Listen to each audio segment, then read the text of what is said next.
"Step out of the car," he ordered, one hand hovering near his holster, eyes sharp with suspicion. Evelyn Morris didn't flinch. Instead, she calmly reached into her coat and handed him her ID. The deputy's face drained of color as he read the words, "Retired Federal Appellate Judge."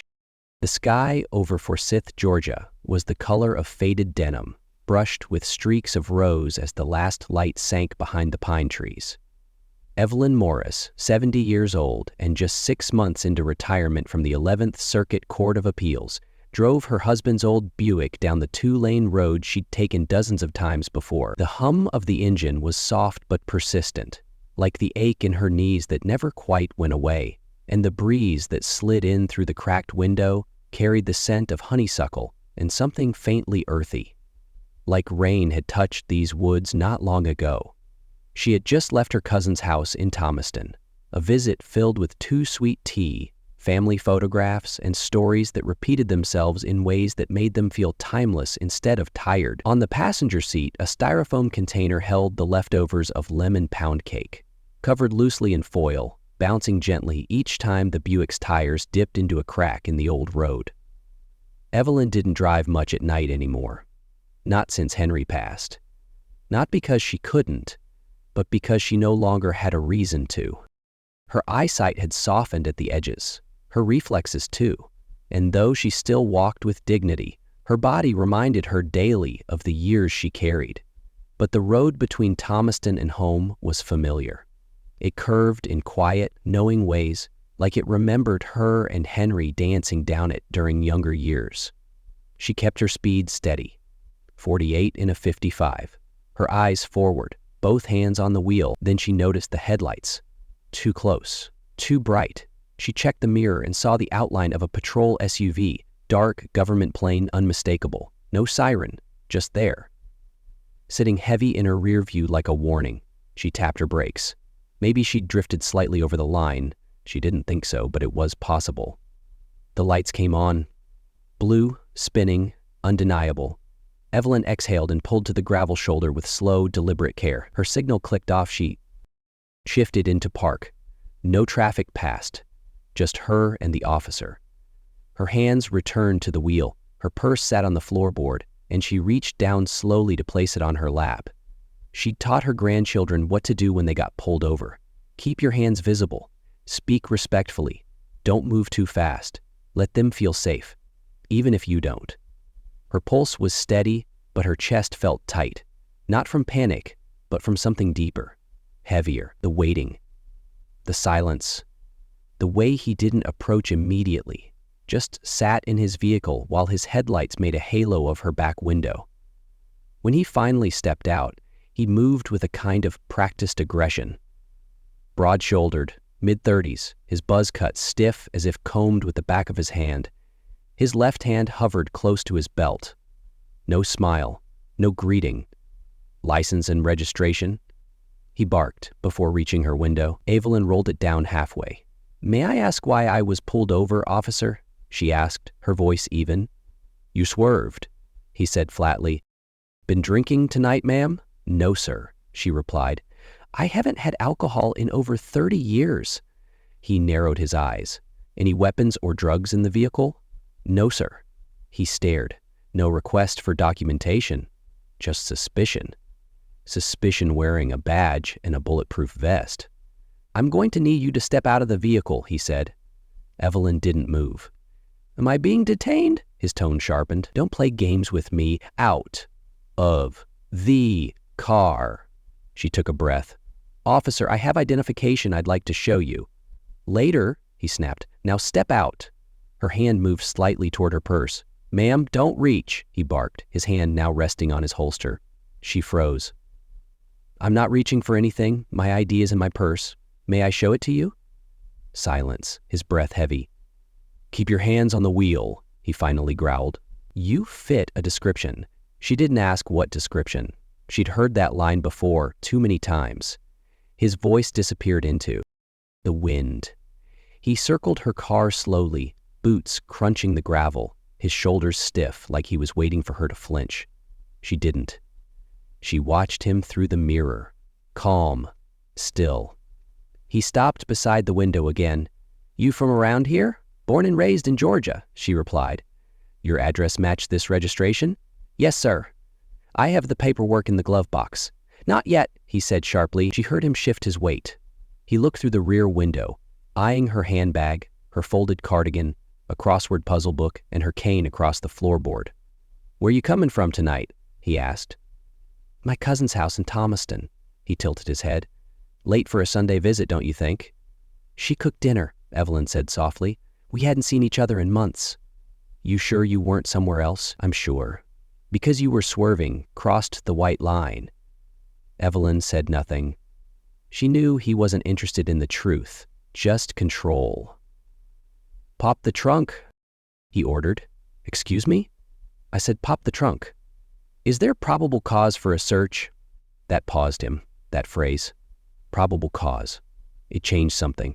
Not enough to make him back off. Just enough to make him doubt. He didn't answer. He walked back to his cruiser.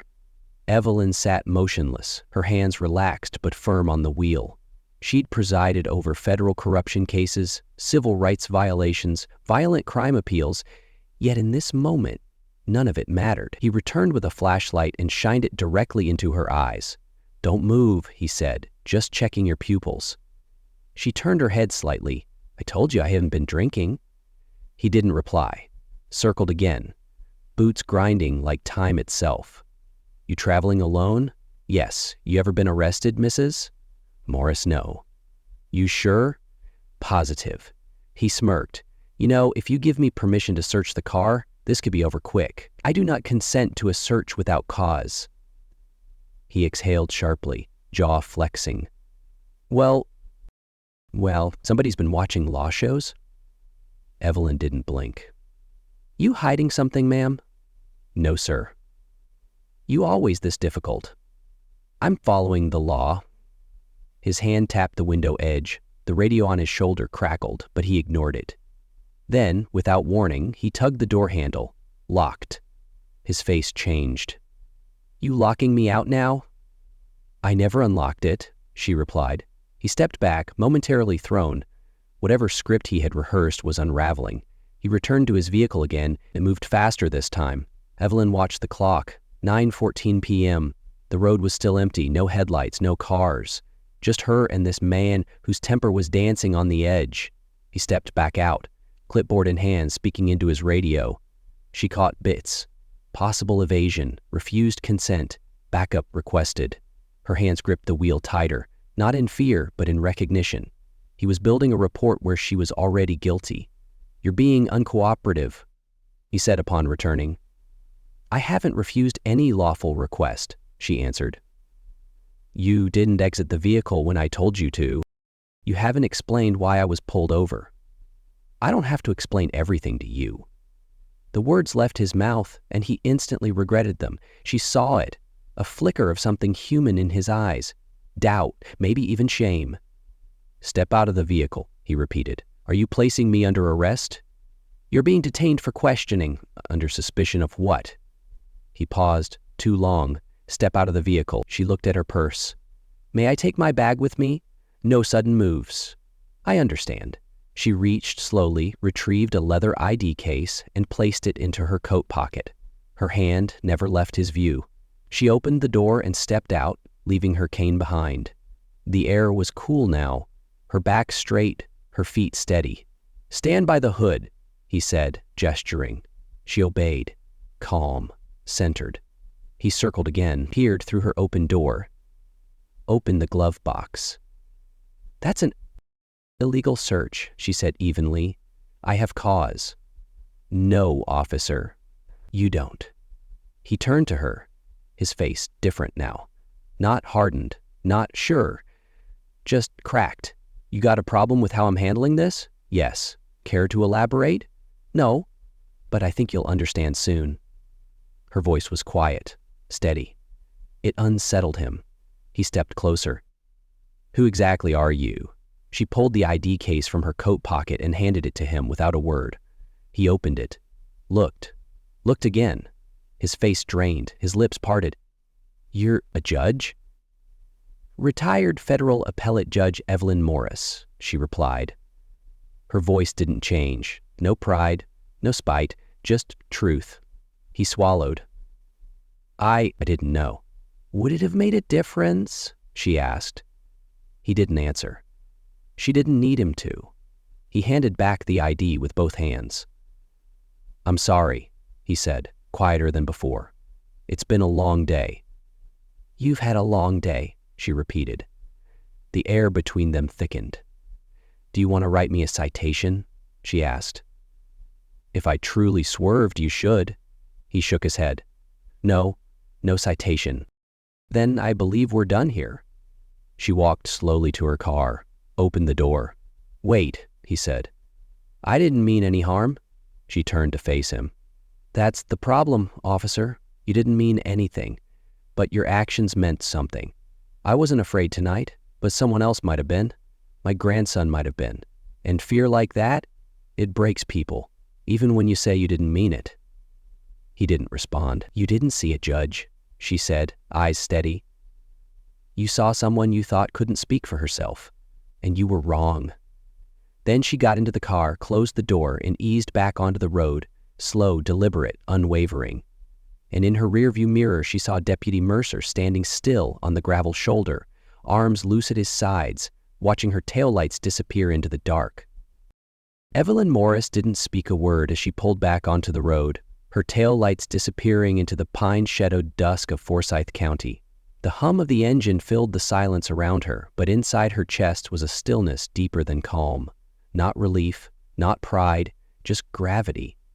The kind that settles in your bones when you've seen something for the 100th time and still find yourself wishing it hadn't happened again. The dashboard clock glowed 9:41 p.m. as she turned onto the familiar road that led toward her quiet brick house, the one with the camellia bushes in the front, and Henry's old rocking chair still resting on the porch, like he might come back and sit in it any evening now. She pulled into the driveway, parked without a sound, and sat there for a moment with her hand still resting on the gear shift. The moon had crept into the sky while she was being questioned, judged, reduced, not for who she was, but for what she looked like again. She gathered her purse, left the cake in the car, and went inside, turning off the porch light behind her. She didn't call her daughter, didn't mention it to her neighbor who often came by for a chat on Mondays. She didn't even write it in her journal. Some stories didn't need to be recorded to be remembered. They just lived in the corners of your body, under your skin, next to your spine. But 2 days later, a small envelope with no return address appeared in her mailbox. The paper was thin, the ink faint, the handwriting hesitant. I heard you. I'm thinking about what you said. No name, no apology. But Evelyn didn't need either. She folded the note carefully, once in half, then again, and slid it between the pages of her prayer journal, right next to her bookmark on Proverbs. Not out of forgiveness, not yet.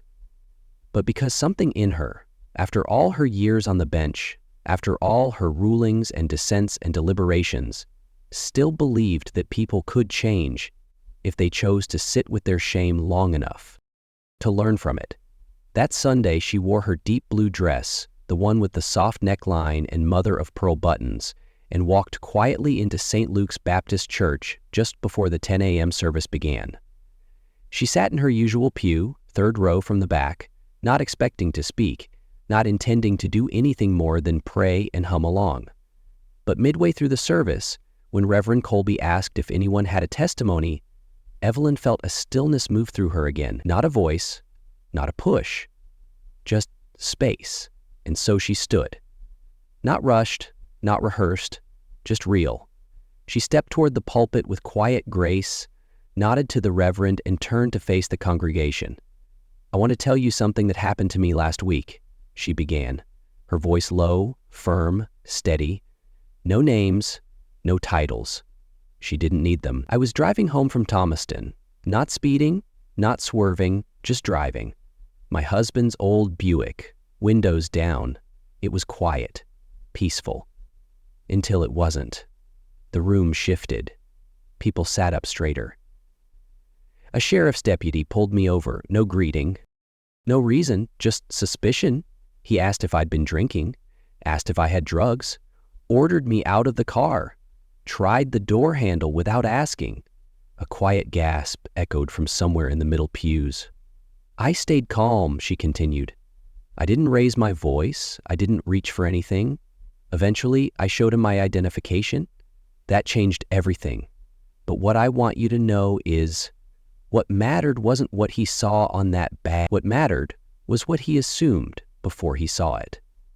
The silence in the sanctuary was electric, reverent, heavy. There's danger, she said, eyes sweeping the room, in deciding who someone is before they speak, and treating people like trouble before they've had the chance to tell you their name. That kind of judgment, it doesn't just break trust, it breaks spirits. Her voice never cracked, never rose, but every word fell like a stone in still water, deep and wide-reaching. I wasn't afraid that night, she added, but someone else might have been. A younger woman, a boy, your child, my grandson, and that fear, it can change the course of a life. She paused. I'm not telling you this to stir anger. I'm telling you because someone here may one day be in a position to listen, or protect, or speak truth. I hope when that moment comes, you remember this story.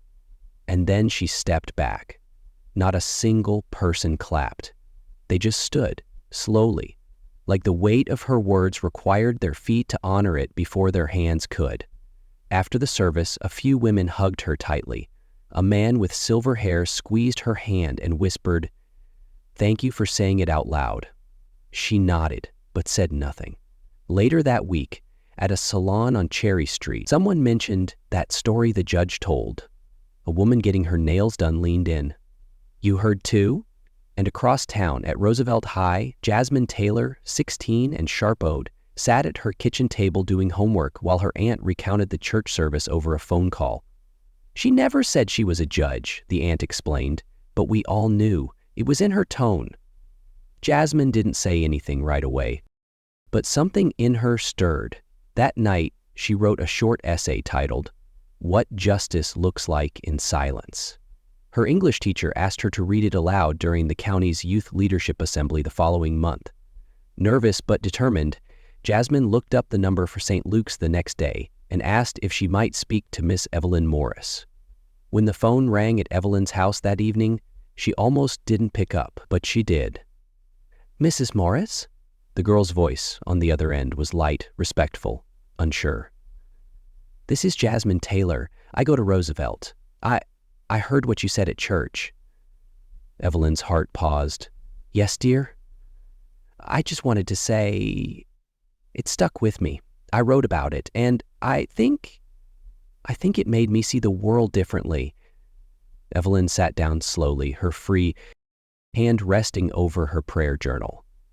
"Thank you, Jasmine. That means more than you know."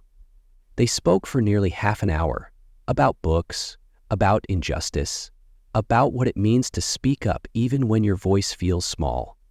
When they hung up, Evelyn stayed seated, her finger tracing the spine of the journal. She didn't feel lighter, but she did feel seen.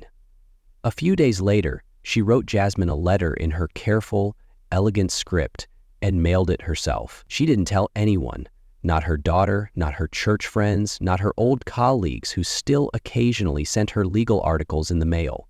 The story didn't need an audience to matter. It just needed to move, and move it did. In barber chairs, in grocery store lines, over fried okra and cornbread. Did you hear what happened to Judge Morris? They say she didn't even raise her voice. They say she changed him.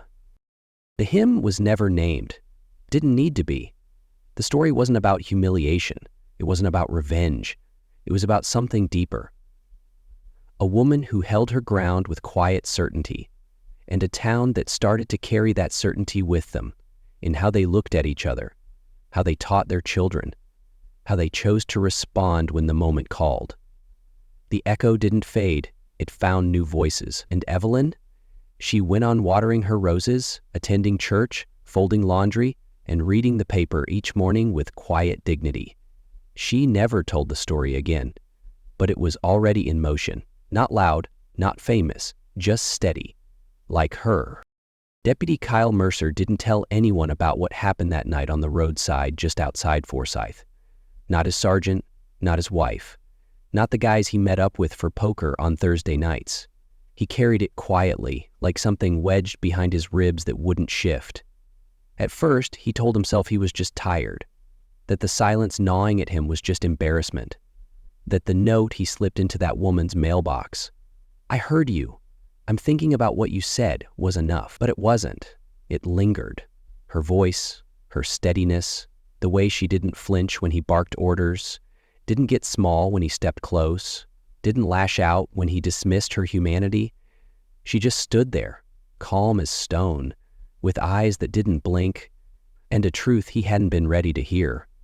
You didn't see a judge. You saw someone you thought couldn't speak for herself. And you were wrong. The words settled in the back of his mind like dust, refusing to be wiped away. And every time he put on his uniform, every time he ran a plate or approached a stopped vehicle, the memory crept in, not loud, but certain. That's how it started. A pause before he knocked on a window. A different tone when he asked for ID. At first it was barely noticeable, even to himself, but over time he realized his routine had changed, not because someone told him to, but because she had. It was a Thursday night when it finally caught up to him. His shift had ended early. His wife, Colleen, was upstairs reading, and the baby monitor hummed faintly from the kitchen counter. Their son Tyler was too old, full of noise and questions and joy Kyle couldn't always explain. The house was quiet. TV on low. Beer half drunk. He stood at the back door, looking out into the yard. Then, almost without thinking, walked into the garage and pulled down the old plastic bin labeled Academy. He hadn't opened it in years. Dust coated the lid. Inside were yellowed training manuals, a worn copy of the county use of force policy, a faded photograph of his graduating class, and a sheet of paper with his oath. He unfolded it slowly, staring at the words he'd once recited like a pledge: to protect without prejudice, to serve with integrity, to uphold the law with impartiality. He read it once, then again, and for the first time since that night, he felt the weight of it pressed down, not as a requirement, but as a reckoning. He sat on the cold concrete floor of his garage and didn't move for nearly an hour, not because he didn't know what to do, but because he did. The next morning, he left the house early, told Colleen he had errands. He didn't. He drove. Not anywhere specific, just through town, past the courthouse, past the little diner where the older guys sat with coffee and stories, past the library. Then he parked across from St. Luke's Baptist Church and sat there, engine off, hands on the wheel. He wasn't expecting to see her. He didn't, but he looked anyway. Looked at the doors, at the windows, at the steps where she might have stood. And for the first time in a long while, he didn't feel like the guy with the badge. He felt like the one who needed to learn. The next week, something shifted on patrol. He approached a driver slower than usual, noticed his hand drifting toward his holster, and stopped himself, asked a question differently, listened longer. At a department training for new recruits, when asked what the most important lesson was in the field, Kyle Mercer didn't give the textbook answer. He didn't talk about tactics or radio codes or situational awareness. He said, "Listen carefully to the people who speak softly. They're usually the ones worth hearing." The rookie beside him blinked, wrote it down, said nothing. But Kyle could tell. He heard it. A few days later, at a routine community event hosted at the town center, he stood in the back while a local high schooler gave a speech titled, "What Justice Looks Like in Silence." She was confident, thoughtful, and when he mentioned a woman who told a story about being pulled over for no reason, Kyle felt his throat tighten. He didn't know her name, this girl, but he knew who she was talking about. He didn't clap like the others. He just stood there, still, carrying the weight of knowing he'd been part of the story that changed her. Evelyn Morris never spoke of the incident again. Not to her friends at church, not to her daughter, not even when she saw Mercer once, weeks later, standing outside a grocery store, eyes down, posture quiet. She nodded as she walked by. He nodded back. Nothing else passed between them. There was no need. Because sometimes stories don't need to be retold to remain alive. They stay in people, in how they walk, in what they teach their children, in the way a town shifts its gaze. At the local barbershop, men who once laughed about roadside stops now spoke with more pause. At the school board meeting, someone quoted the young girl's speech. "You don't have to shout to make change," she'd said. "You just have to speak and mean it." At the department, Mercer became quieter, but not withdrawn, more deliberate. He started reviewing body cam footage more closely, sat in on sessions he used to skip. He wasn't trying to redeem himself in public. He was just trying not to forget. The mirror she held up to him that night, it didn't go away. He just finally decided to look. Months later, during a casual lunch with two retired deputies, one leaned across the table and said, "Mercer's different lately," like he saw something that shook him loose. The other nodded. "He listens more." And across town, Evelyn sat on her back porch beneath the creaking limbs of the magnolia tree, her prayer journal on her lap, her glasses perched low on her nose, and a fresh envelope on the table beside her. It was from Jasmine, a thank you note, with a line that read, "Because of your story, I know silence can be powerful." Evelyn smiled, folded the note, tucked it beside the one she received months before. She didn't keep them to remember what happened. She kept them to remember what changed. Not just a man, not just a girl, but the air around them, the hush that follows truth when it's spoken clearly, and the quiet, steady choice to be better than you were, because someone gave you the chance. The town never talked about Deputy Mercer's transformation as a scandal. They talked about it like weather, something that shifted when no one was looking. And Evelyn, she let it be, because this was never about punishment. It was about memory, and she'd spent a lifetime making sure memory had a place to land.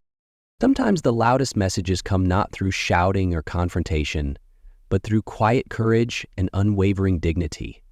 The story of Judge Evelyn Morris is not simply about a traffic stop.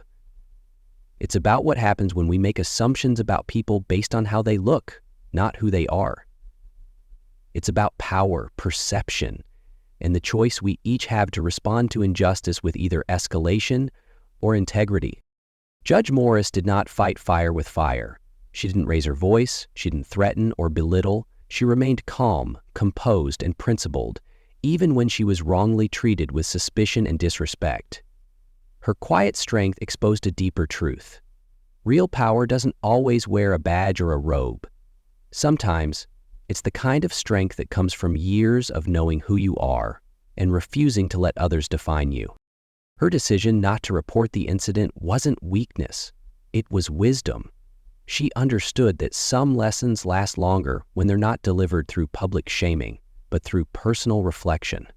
Her words stayed with Deputy Mercer not because they were loud, but because they were true, and because they came from a place that demanded accountability without hate. For all of us listening today, the lesson is simple but powerful. Do not judge too quickly. Pause, ask, listen. You never know who someone is just by looking at them. And if you wear any kind of authority, whether as a parent, a teacher, a public servant, use it to protect, not profile. Use it to serve, not suppress.